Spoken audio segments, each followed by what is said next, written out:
Okay, when we all reset the power MOS board, we make a final testing before load the electricity. Now just release the electricity first.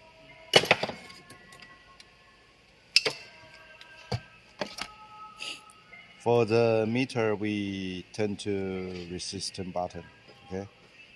And this screws, one is screw, the other will be on the MOSFET. And we can see we have 0.34, that's good. 下一个 and we testing another one, another set. Okay, that's good. And same way for upside this way. After no problem, then we can load the electricity. Thank you.